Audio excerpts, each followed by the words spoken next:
Well, good morning and welcome back to the Broadcast Retirement Network. I'm Jeff Snyder, and this is BRN Sunday. I'm going to be joined today by members of the media, academia, and financial services as we look around the globe and analyze all the issues related to retirement markets, technology, personal finance, so much more. We've got a jam-packed show for you today, so sit back, relax, and enjoy this episode of BRN Sunday. Well, let's kick things off with a look at healthcare. And joining us now is the healthcare editor for Business Insider, Lydia Ramsey. Hi, Lydia. Welcome back to the program. Hey, thanks for having me. Always a pleasure. And I should also mention that you are the editor of Dispense, which is an aggregation of all the important news each week in healthcare that you and the team at BI put together. So tell us, what's top of mind for you? I have a sense that it might be vaccines, but I don't want to steal your thunder. I mean, what else is there to focus on these days? But yeah, so obviously, like the rest of the country, we're waiting to see what data comes out from these vaccines. Moderna earlier this week said that they finished up recruiting for their trial. So that's a big step. You know, that's one more thing checked on the list. Now you have to see if the vaccine works, and if it doesn't, you know, we're going to be in trouble. But if it does, then we'll have a lot of conversations around what does it mean, you know, how effective is it, things like that. So to really kind of make sure everyone's on the same page, the FDA hosted a meeting yesterday, really diving in on Thursday, really diving in and talking a lot about, you know, what questions are going to come up, how logistically this is going to come out. You know, I think there's a lot of conversations around this vaccine will probably be given in 2 doses. So how do we make sure that someone has the first dose and then gets the second on time? So there's been some talk of like vaccine cards and things like that. So between that and just kind of combating vaccine hesitancy, I think people right now have seen a lot of drugs get approved under an emergency authorization before they're really fully done. And so if we're going to approve a vaccine under that pathway, are people going to feel really comfortable with it? If not, how do we make them comfortable with it? So we're in the stage of, you know, what is it going to take to actually get a vaccine to every American, which is a big question to ask, but it's an important one. Yeah, it's a huge question. I mean, there are hundreds of thousands, if not millions of Americans that are at significant risk. And how do you reach those people? And how do you validate that they are the correct people? I'm sure these are things that are going through the minds of those making these tough decisions. I was perusing, as I mentioned, Lydia, I was perusing Dispense this morning, or this afternoon, I guess, 12:30 Eastern time. But I know there's some developments in terms of Moderna and AstraZeneca with regards to their trials. So things look to be moving in that regard as well. Yeah. Like I mentioned, Moderna is mostly just the wrapping up of the trial of enrollment. And they did a really good job they seemed to do a pretty good job of making sure it's representative of the American people. So they slowed down their trial. They mentioned it earlier in the year that they were going to do this to really make sure that recruitment among Black communities, among communities of color, like the Latinx community and folks like that, are all represented.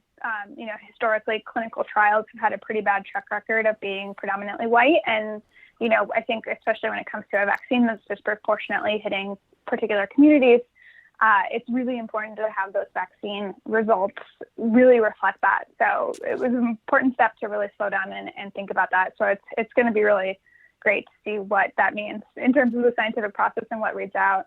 And on the AstraZeneca front, you know, I think everyone's still waiting for them to resume their trial here in the U.S. So they said that was going to happen this week. I'm still waiting for the official word, but you know, it's a good sign that things aren't stopped forever. Yeah, that absolutely. And so when do people like us who are relatively healthy, obviously I'm older than you are, but when do people like us, when can we expect possibly to get a dosage of the vaccine or take the vaccine if it is successful, if it is approved once all these other folks who need it get it? Are we looking in later 2021, middle of 2021? Any thoughts there? Yeah, I think the way I'm thinking about it is I'm going to be happy if I get one anytime in 2021. I don't think it's going to be, ta-da, it's March 1st, here's your vaccine. Yeah. You're the next on the list. I think it's going to be really a lot more complicated than that. I think it's going to be really dependent on what these next 2 or 3 months hold. You know, if only one vaccine works and 2 fail, If one proves to be really significantly better than the other two, maybe four show up with really great results. I think there's a lot of factors that are going to be at play as to win in 2021. I think my expectation right now in fall 2020 is I expect to get a vaccine sometime in summer, and we'll see if that actually pans out. I could be eating my words, and I could not get a vaccine ever. So. Well, you're lucky. You're lucky. At least on this show, we're not going to hold you to your words. We're just asking for your best guess, of course. Well, I know a lot of people are sitting on their, especially those that are very susceptible, sitting on the edges of their seats, waiting because, like all of us, we're stuck at home, really can't resume normal activities, business activities. We're all working remotely.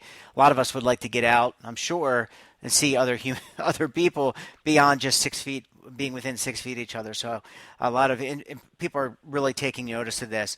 Well, Liddy, we're going to leave it there. Really appreciate you popping on the program.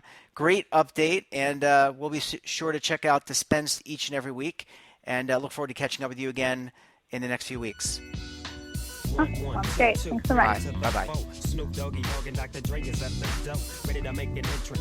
Welcome back. And now time to talk tech. Joining us on the line from West Palm, Florida is lead advisor and executive producer for 7 Investing, Mr. Dan Klein. Hey, Dan, how are you? I'm good. How are you, Jeff? As they say, I was blind, and now I can see. Oh, that's right. When we were chatting on the network earlier in the week, you mentioned you were going to getting some LASIK. So how did that go? It's a mixed bag. So I can drive and see far really well, but my brain hasn't adjusted to the sort of two types of vision. So previously, when I wore contacts, I still couldn't read, but there was no sort of disconnect. Here, it's going to take 3 or 4 weeks, maybe longer, until sort of I can see in the mid-range well. So it's a bit of a process. I'm actually wearing readers as we speak. And it wasn't painful, right? I mean, they anesthetize you and everything. We're going into probably TMI for a lot of the audience, but I'm curious. Yeah, so the surgery, they put in numbing drops, and at most you feel like a little bit of pressure at one point. The 4 hours after are pretty uncomfortable, and then it's really not bad at all. Now the hard part is, at a month, I can get glasses for reading and working, which I wouldn't need to wear to drive or to go to the beach or whatever, and those, if I accidentally look up, I'll still be able to see, as opposed to with the readers, which are basically magnifying glasses. If I look in the wrong place, my vision is totally messed up. So it's a bit of a transition. Well, Dan, I'm sure the recovery will go well. Let's jump into some tech, because actually that was tech. So for the audience, it's like, please, let's not talk about operations. That was tech, not biotech. So let's talk about Netflix, Dan, because they reported a summer slump in subscriber growth. Can't get it out. What can you tell us there? So, Jeff, imagine if I told you for months, hey, there's going to be a Friday a few months from now that I'm not available.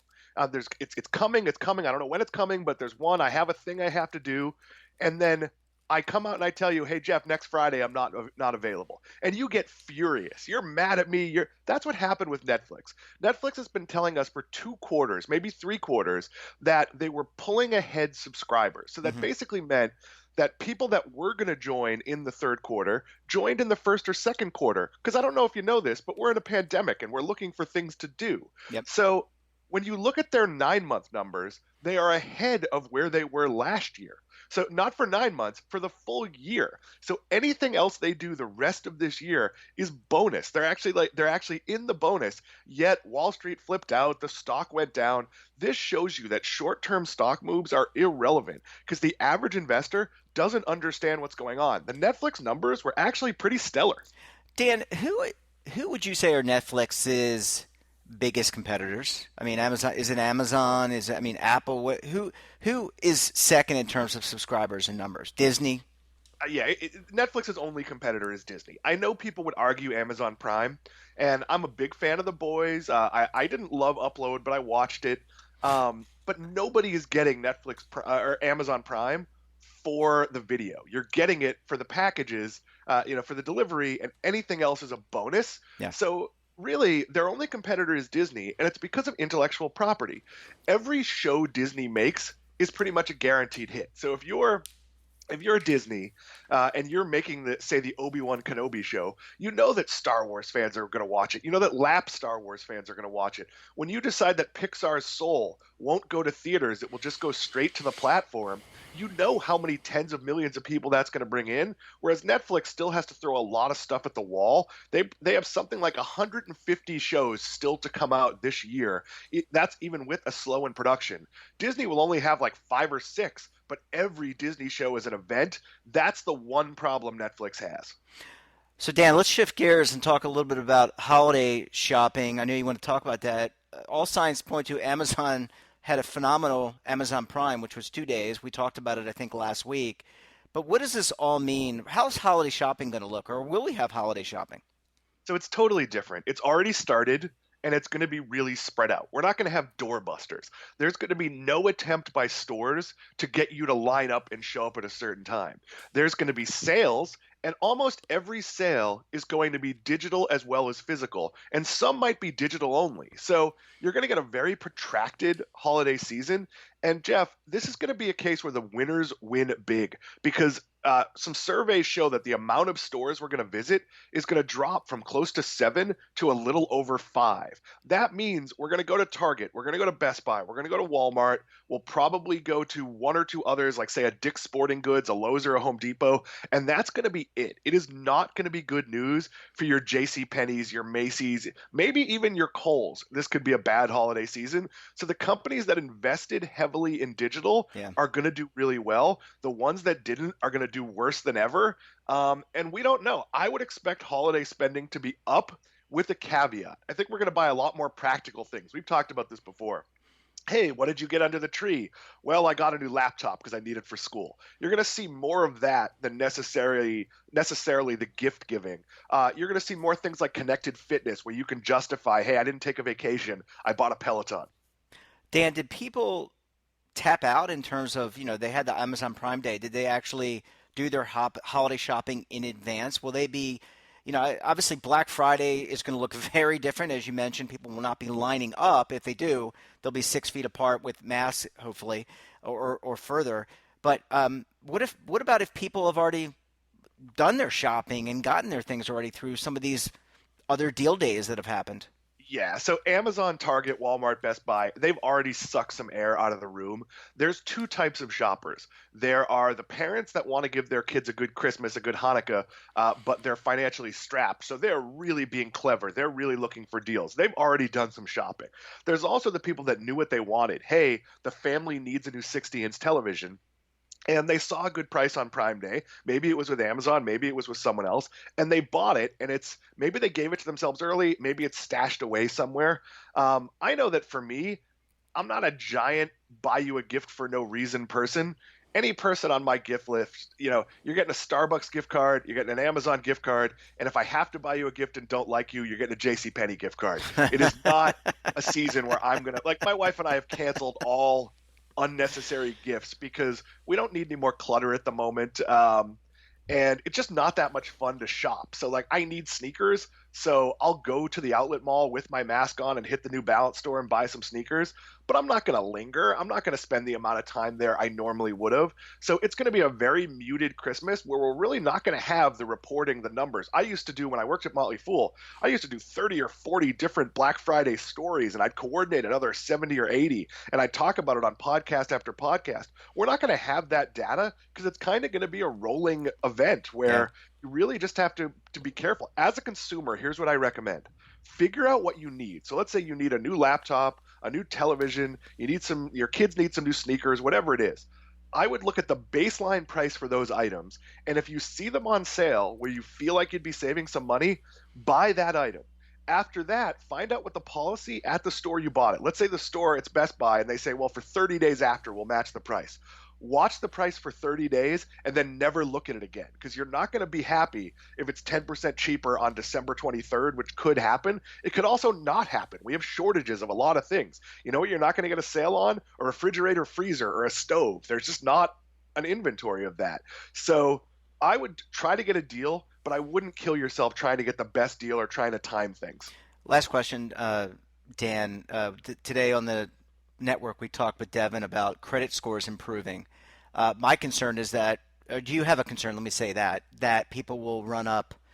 They seem to have paid off a lot of their debt, or not a lot of it, but they have made some strides in paying off their debt. Any worries about people just with all this cooped up demand, we're inside, spending too much? So I hope that people are, I'll call it responsible irresponsible, meaning that if they buy something they really don't need and shouldn't be buying, it's more like a Peloton than something that they use up and that goes away. So as much as like spending 2 grand on a bike might be a waste of money, might be overextending your credit, at least it's good for your health. At least it has an ongoing value. I'd rather see that than the people spending money on like short-term things like vacations or parties or whatever that is. But yeah, I think we're all bored. There is a temptation to spend money. And one of the things you have to do is if you're spending less money, so there's more money in the bank, it's okay to say, okay, I normally would have spent this $500. Why don't I take $100 of that and be indulgent? But what you don't want to do is say, hey, I spent 5,000 less. Now I go spend 10,000 being indulgent. If you're not spending money in some areas, you can absolutely redo your budget. I know, my wife and I, just like you and your wife did, we're looking to move. We're going to rent out our place and we're looking to find a bigger place because we're all stuck at home and I don't want to rent an office and all those other things. That said, we've been really tempted to do it quickly and overpay. But the reality is we're going to have to pay for the place for a year or two. So we don't want to do that. So you got to, all the rules that apply to spending still apply, even when we're stuck at home depressed during a pandemic. Well, real great analysis, Dan. Enjoy the rest of your weekend, and we'll talk to you again on Tuesday on the network. I'll see you Tuesday. Bye. Welcome back. Now time to talk about social media trends. And joining us on the line, he is the Senior Financial Services Editor for LinkedIn. He's also the editor of the This Week in Finance newsletter, which, of course, you can find on the LinkedIn platform, Devin Banerjee. Devin, welcome back to the program. Great to talk to you again. Thanks a lot, Jeff. Always good to be with you. Yeah, and I'll just say it again. You always do double duty, so we always appreciate you coming on twice, once for the podcast and one for the network every Friday. So what's top of mind this week? A lot of items, Jeff. Let's as usual see how many we can get through. Okay, let's do it. The first one that's really popular today, as we're recording this on LinkedIn, is this widespread crackdown that we're seeing just across the headlines across the country. I mean, if you look at headlines over the past week or two, you're seeing, Goldman Sachs, right, $2.9 billion in penalties after settling with the U.S. government for its role in that Malaysian bribery scheme, the 1MDB scandal. You're seeing Purdue Pharma in a $8.3 billion settlement with the Justice Department over its aggressive marketing of opioids and its role in the opioid epidemic. You're seeing tax cases brought. There was one last week in Houston against Robert Brockman, the software entrepreneur, and also in that case against Robert Smith, the private equity billionaire, CEO of Vista Equity Partners. So what's interesting about this is that historically, Jeff, these waves of prosecutions have typically arrived after a market bubble bursts, instead of kind of where we are right now, still at the height of this market, and also not normally right before an election, like right now. So in 2002, after the dot-com crash, there was that series of major prosecutions of white-collar crimes at companies like Enron, WorldCom, Tyco. Of course, in 2009, after that financial crisis, there was that series of prosecutions and settlements targeting banks that engaged in fraud in the mortgage market. And so this year is kind of different. And what people are saying is that when times are good, investors become more trusting. Companies become more greedy. The famous economist John Kenneth Galbraith has said that in good times people are relaxed, they're trusting, money is plentiful, and the rate of embezzlement grows, and the rate of discovery falls off. So the takeaway is really look out for more of this in probably the next couple of weeks and months before potentially a new administration comes in, and while the times in the capital markets are good. Yeah, look, you do bad, you're going to get you're going to get dinged, and you should get dinged, and that is what the regulatory framework is for, Devin, and that is what the legal framework is for. So you do something wrong, and it's proven, then you deserve to get dinged, and you therefore need to curb and change your behavior, right? I mean, that seems fairly Yep. logical, but I guess we'll have to see how it all Yep. plays out. I don't, in terms of the timing, it is a little curious, but is that is Yeah, that I is mean, that is that a political move? I don't, who knows? Probably. right. No, there's certainly some people saying that you just want to, you don't want to deal with new sheriffs in town if there's a new administration coming in January, which we'll see if that happens. But a lot of companies are maybe seeking to settle right now. A lot of these are settlements and not admitting wrongdoing, which is a whole other conversation we can have. But a lot of these companies that have been going through these legal proceedings are choosing to settle right now. So Interesting. we'll see. We'll keep an eye on that. Let's turn to the pandemic economy, which you and I have been talking about for months, as has everybody really. Interesting story we featured this week based on a report from the Institute for Local Self-Reliance, and it was really talking about how, the paycheck for small businesses in this country, the big federal aid programs like PPP, Paycheck Protection Program, have been getting a lot of the headlines, a lot of the focus. As you and I have talked about, Jeff, there have been some problems with that process, and now there's kind of a stalemate in terms of replenishing that program. But this report really pointed to what's really saving small businesses in many cases are local and city governments. They have given out about $9.3 billion during this pandemic worth of grants to small businesses and nonprofits impacted by the pandemic. And these aren't loans that need to be paid back. These are local grants. And so there's this interesting conversation unfolding, which is how the federal government can really help is maybe not designing or trying to spend all of its time and resources designing these huge programs to administer directly from government to local small business, but rather to have the government just replenish resources for local governments, state and local governments that are closer to the small businesses, they're on the ground, and they can more effectively and more quickly administer aid directly to small businesses. So kind of a nuanced argument there, but an interesting one given this stalemate that we can continue to see in terms of replenishing aid at the federal level. Well, we need to get support to these small businesses, and I'm not talking about these mid-cap or small caps that are huge and can find their own funding. But Devin, we've talked about this. I mean, the PPP was in good in theory, I think in practice, not as well thought through. And again, you got to give people the benefit of the doubt on all these things because it's a difficult time. But definitely have to provide a lifeline. And look, we've talked about it. We've been waiting on Congress. How long to come up with an additional stimulus package for individuals? And the same needs to be held for small businesses. They are the lifeblood of the American economy. Yeah, you're absolutely right. And I think that point, which is just trying to get this money into the hands of people at the local and state level who are closer to the businesses. I think that's really the argument in this report, and an argument that we're seeing come out a lot more. So that will be interesting to keep an eye on. And yes, I agree with you. There is credit due to those involved in the PPP program. That was very quick to put together. There were a lot of factors and a lot of things changing day by day. So certainly credit due. But now we can take these learnings that we've had over the past couple of months and try to improve that process going forward.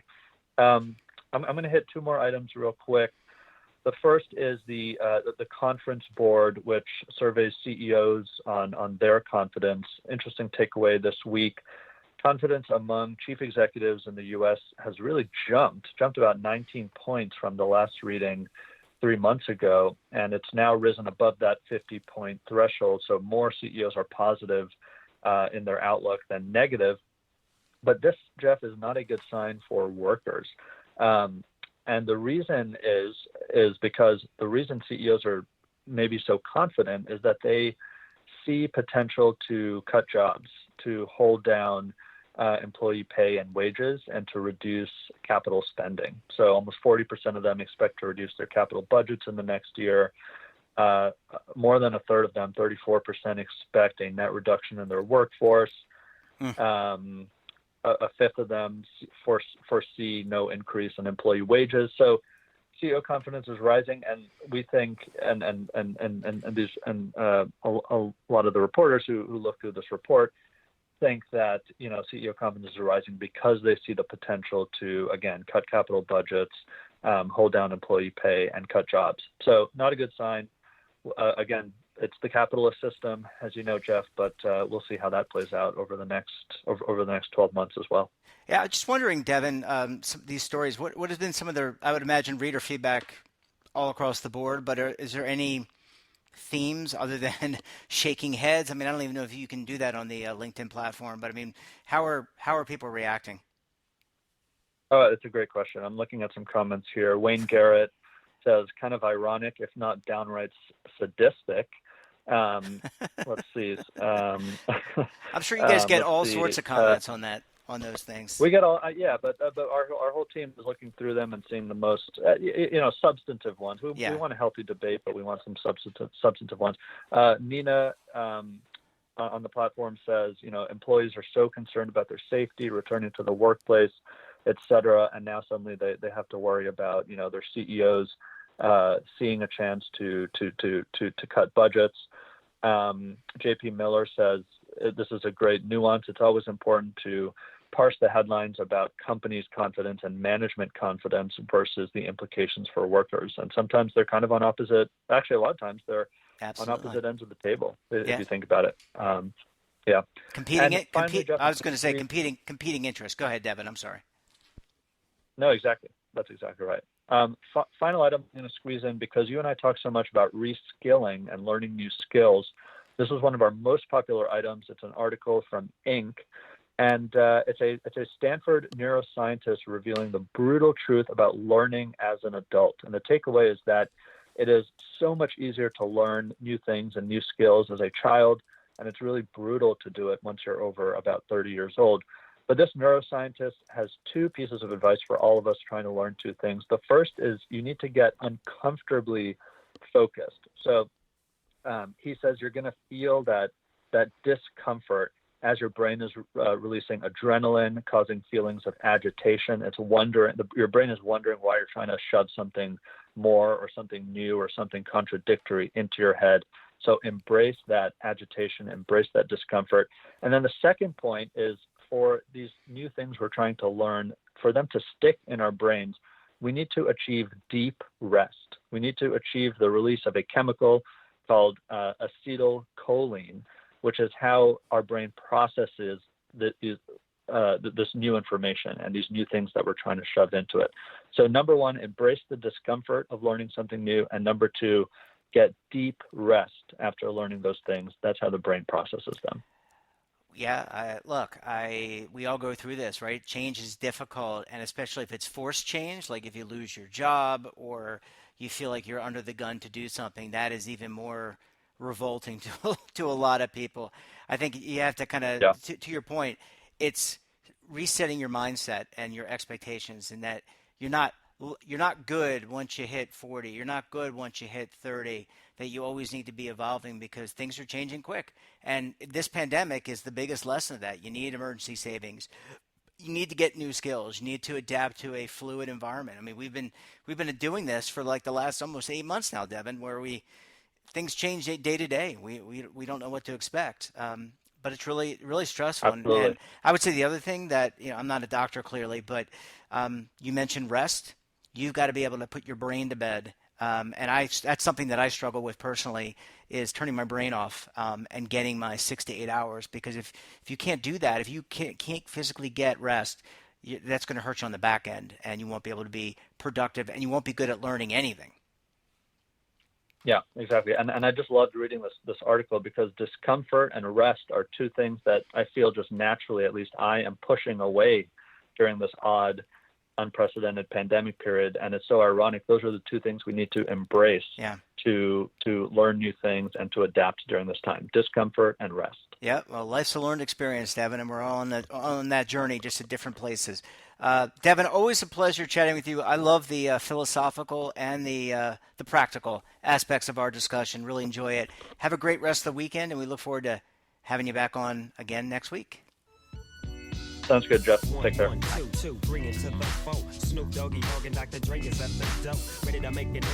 Welcome back. Now time to talk real estate. Joining me on the line is MarketWatch's real estate reporter, Mr. Jacob Passy. Jacob, thank you so much for joining us on the program today. I am glad to be here. Yeah, it's always great to catch up with you, and I'm looking forward to our discussion on the network as well later in the week. Let's jump back, because what's top of mind for you? Lots going on in real estate, lots going on in travel, lots going on in the economy in general. But how are you and the team at MarketWatch seeing it this week? Yeah, so this week I took a look at housing finance reform, which may not be the most exciting of subjects per se, but is an area where Trump and Biden differ quite substantially. And so I am working on a story that should be going live either later today on Friday or early next week, looking basically at how a potential Biden administration would take a different approach to issues related to housing finance, aka the mortgage industry, than Trump has. Sure. Do tell, Jacob. Give us a lowdown. Yeah. So when we talk about housing finance reform, one of the main issues and kind of the biggest issue really is Fannie and Freddie. So since, the housing market downturn back before the Great Recession, as listeners probably recall, Fannie and Freddie failed and had to be bailed out by the federal government because of the massive wave of foreclosures and the losses that they incurred as a result. And what then basically ended up happening is a new agency was created called the Federal Housing Finance Agency, which put Fannie and Freddie into conservatorship. So they were basically under much stricter regulation, have to get approval to do lots of different things these days. And for many years, starting in 2012 and then until actually just last year, basically, they didn't get to keep their profits. So starting in 2012, the Federal Housing Finance Agency and the Treasury Department set up an agreement whereby all of the profits that Fannie and Freddie generate would be swept to the Treasury Department in an effort to repay the federal government for the money that the two enterprises received in bailout funds. And so for folks who are not familiar necessarily, Fannie and Freddie are not mortgage lenders themselves. What they actually do is they buy loans and then they package them into mortgage-backed securities. And so they're really important for the broader mortgage ecosystem because they provide a lot of liquidity to lenders. Lenders, if they didn't have Fannie and Freddie to sell their loans to, wouldn't be able to write as many loans as they can, because they basically can rely on, being able to sell those loans to Fannie and Freddie and then use the proceeds of those loan sales to, give money to more borrowers. So they're really critical in the ecosystem. Mm-hmm. Under the Trump administration, Trump was able to name a new director of the FHFA. They're appointed for 5-year terms. So he was able to name a new director last year. And under his director, whose name is Mark Calabria, the FHFA has started the process of recap and release, which basically means they have begun allowing Fannie Mae and Freddie Mac to retain their profits. They're not sweeping that money to the Treasury Department anymore. And the goal of that is eventually, ideally, in their mind's eye, Fannie and Freddie will, build up, cash reserves and, remain profitable and be able to, no longer be under the control of the federal government and operate like they were before, where they had government backing on their activities, but they, functionally kind of existed as, private, as companies, publicly traded companies. So that's the goal. And lots of investors were very optimistic about this because, Fannie and Freddie shareholders, a lot of shareholders have kept their their shares of Fannie and Freddie with the hopes that one day, they'll be returned to, the market in true fashion, return to the way they operated before, the Great Recession, and, hopefully the investors will reap the profits from that. Biden, on the other hand, is likely to take a very, very different approach. Go figure. First, you're right, exactly. Right. It's like polar opposites. Sorry, go ahead, exactly. Jacob. I took you off. No. Took you off track. Go ahead. So one big issue that's looming out there is there's actually a case before the Supreme Court that is going to, the oral arguments are going to begin in December. And the case is going to decide whether or not the structure of the FHFA is constitutional or not. So the FHFA has a very similar structure to the Consumer Financial Protection Bureau, the CFPB. And as listeners may recall, earlier this year, the Supreme Court ruled that the CFPB structure was unconstitutional. And the way that they're similar is both agencies have directors who are appointed by presidents, but they serve terms longer than a presidential term. They serve 5-year terms. And prior to that, they couldn't be fired by the next president. So theoretically, Trump wasn't necessarily able to fire Obama's director when he assumed the office. And theoretically, if things were left the way they were now, when Biden, if he were elected, when he assumed the presidency, he wouldn't necessarily be able to fire the director of the FHFA. The Supreme Court is likely to rule that the structure is unconstitutional because it is very similar to the CFPB, and they already decided that way in that case. And the conservative majority was the ones who ruled in favor of that change. And with Amy Coney Barrett likely to be named to the Supreme Court, she's likely to side with the conservatives in that case. So what that means is if Biden is elected and if the Supreme Court rules as they are expected to on the FHFA, Biden will likely be able to fire Mark Calabria as director of the FHFA and install someone who espouses more to his view on how the housing finance ecosystem should operate. And if he were to do that, what experts say is likely to happen is he'd probably return to what the Obama administration did when it came to Fannie and Freddie. Their goals for Fannie and Freddie weren't necessarily to release them back to, the public market and let them just be, kind of like normal companies. They took a different approach where they focused much more on creating very stringent affordable housing goals that they wanted Fannie Mae and Freddie Mac to meet. Mm-hmm. And some experts actually think Biden might take it a step further and essentially transform Fannie and Freddie into utilities. So if he did that, basically, and made them kind of, more permanent vestiges of the federal government, what that would allow is, they wouldn't necessarily need to worry about their own profits, and theoretically then they could expand, how many loans they're buying and therefore expand, how many loans can be made to the American people and also lower the cost of those loans. So, these goals are very different, and, under a Biden administration, that might be, beneficial, especially to, first-time home buyers, to people of color who might have trouble right now getting access to loans backed by Fannie Mae and Freddie Mac.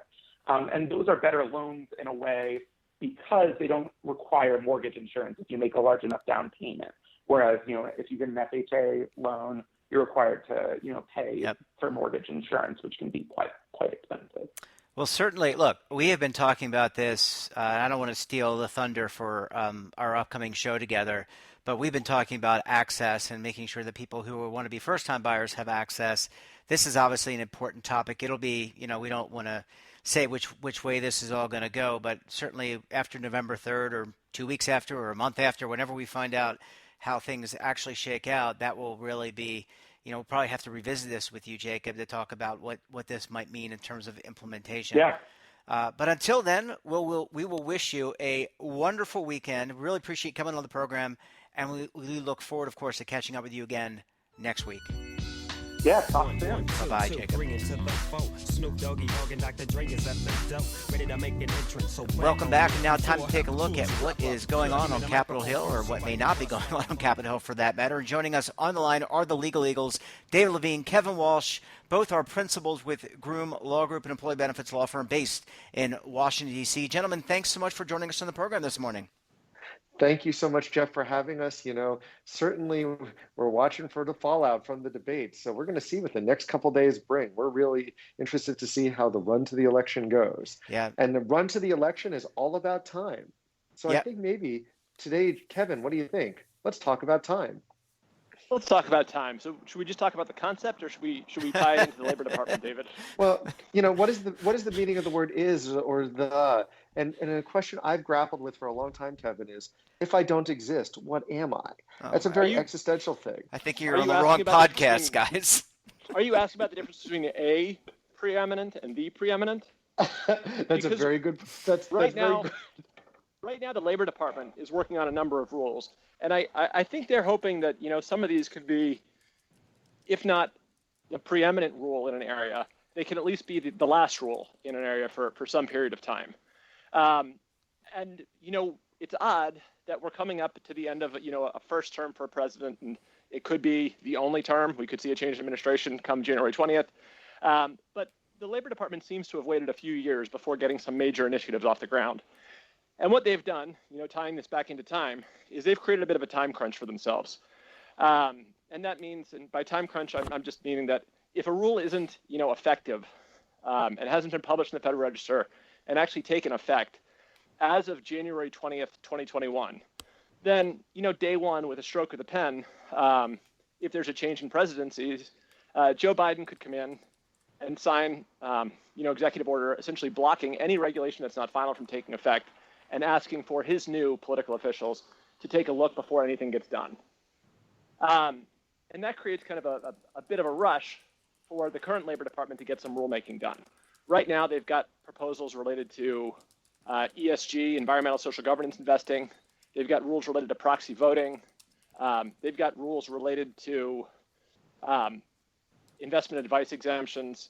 They've got other rules as well over there related to pooled employer plans. And right now, all these rules are in a proposed rule phase, which means that work still has to be done. The catch with a proposed rule is there's a comment period, and fortunately, if you're trying to beat that January 20th deadline, all of the comment periods have closed. The next issue then becomes you've got to spend some time reviewing the comments, because under the Administrative Procedures Act, agencies are required to thoughtfully consider all comments that come in. For some of these rules, we've had thousands of comments, and so I'm sure they're working around the clock, and they're probably adjusting the rules and addressing some of the comments. Then the rules got to get sent back to the Office of Management and Budget, so OMB. And at that point, it gets sent around to other agencies to see if they have any comments on the rule, or if there's discussions back between DOL and those other agencies.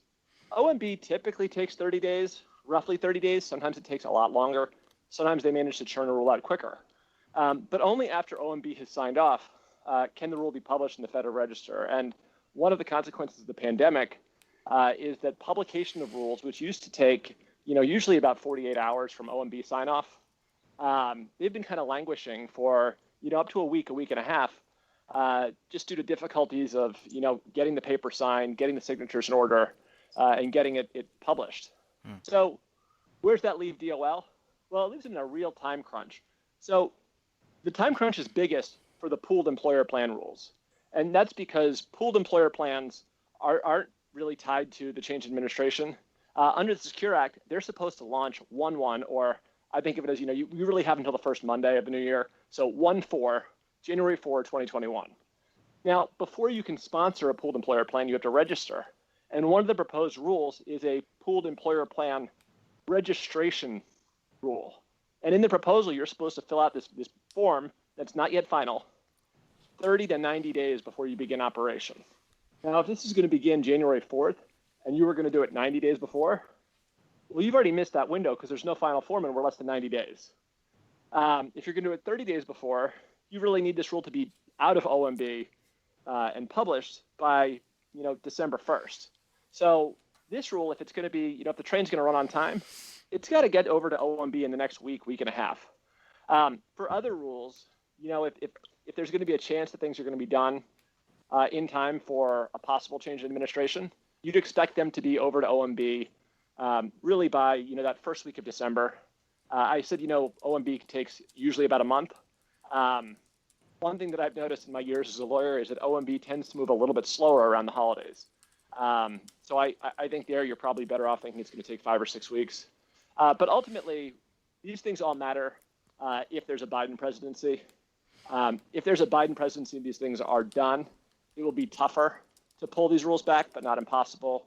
It's more likely that these become kind of the rules of the road for the regulated community. If they're not done, then, it's a lot of time wasted by David and I really, digging in, understanding these rules, writing comments, meeting with the agencies, only to start over again. Actually, Kevin, I've been Trump's waiting for a reelected, breath to open. None of these deadlines matter. I've been waiting for a breath. I've been waiting for a breath. So thanks for having us on this week, in your Jeff. speech for me to. I've been waiting for a breath for you to actually stop talking. So Kevin, if you notice, just took 8 minutes explaining the process of the timing, which shows you how tight the time is. Jeff, I know we don't have a 4-hour segment, so I'm going to stop Not yet. there Not yet. and Not say- yet. And say, why don't we call it there? But I think it highlights the fact this is messy. It takes time. There's a lot to it. And the simple answer is there's David, a really I got to cut you tight off. shot We're out of clock. time. We're out of time, David. Oh, you know what? You are the preeminent talker to consume the time. That's all I need to say, Kevin. Well, gentlemen, I want to say that this is a lot of, just like we're feeling in the markets, just like we're feeling with politics, there's a lot of uncertainty. And if you're a plan sponsor out there or a provider, a record keeper, asset manager, someone in the space, you're kind of scratching your head and say, what do I do? And I guess people are going to have to keep their pulse, pun intended, on what's happening at DOL, what's happening at OMB, and trying to build in different scenarios in order to implement if and when these rules become effective. I mean, there's really nothing you can do other than watch closely, listen to the show, check out what you guys are doing over at the Groom Law site. But what else is there really to do here? Well, you're right, Jeff. And I know we're way over on time for our segment, but I think one thing that really comes to mind is think about what actually you must do versus things that you might consider. And that's a balancing act. Whether you're a service provider or a sponsor, I'm having a lot of discussions at this point. I know Kevin is as well, because I think that really does make a big difference because you only have so much time in the day, especially these days. You just have to prioritize for what actually applies to you and is most relevant. That's how I sort of recommend to people they move forward. But definitely, they have to tune in every week and see everything that comes out on the Broadcast Retirement Network. Absolutely. Yeah, thanks, It's like a story arc. Great time. Absolutely. Guys, take care. Have a great rest of the week. And we'll talk to you again next week. Well, that wraps up this episode of BRN Sunday. I want to thank all of you for stopping by and listening. And, of course, I want to thank our contributors who, of course, are unpaid and donate their time each and every week. Don't forget, we're back again tomorrow on BRN AM. We're talking student loans with Betsy Mayat of the Institute of Student Loan Advisors. You're not going to want to miss that show. So until then, I'm Jeff Snyder. Stay safe, keep on saving, and don't forget, roll with the changes.